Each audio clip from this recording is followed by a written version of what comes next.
Diqqat! Ertaga respublikaning qaysi hududlarida yomg'ir yog'ishi ma'lum qilindi. Fuqarolar tezda soyabonlaringizni tayyorlang. Assalomu alaykum, hurmatli tomoshabinlar. Tezkor va muhim xabarlarni o'tkazib yubormaslik uchun hoziroq like bosib, kanalimizga obuna bo'lishni unutmang. Diqqat qiling. O'zgidromet 22 may juma kuni uchun ob-havo ma'lumotini e'lon qildi. Unga ko'ra, Qoraqalpog'iston Respublikasi va Xorazm viloyatida shamol g'arbdan 7-12 metr tezlikda esadi. Yog'ingarchilik kutilmaydi. Harorat kechasi 13-18 daraja, kunduzi 27-32 daraja issiq bo'ladi.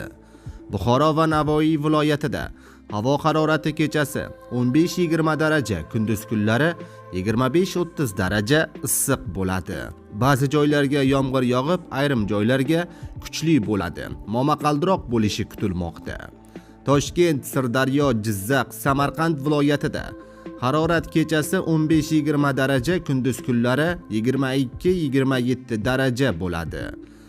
Ayrim joylarga kuchli yog'ingarchilik, momaqaldiroqlar bo'lishi kutilmoqda.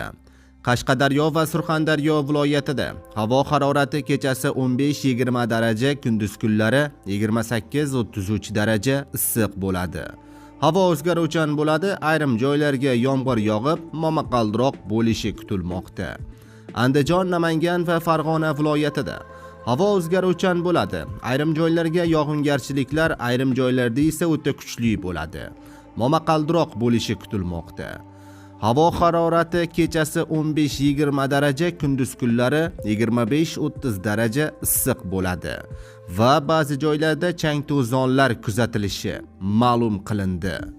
Respublikaning tog'oldi va tog'li hududlarida havo o'zgaruvchan bo'ladi. Ayrim joylarga yomg'ir yog'adi, kuchli bo'lishi mumkin.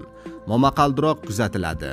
Harorat kechasi 8-13 daraja, kunduz kunlari 13-18 daraja issiq. Aziz do'stlar, video roliklarimiz keng tarqalib, barchaga e'tiborishligi uchun like bosib qo'yishni unutmang.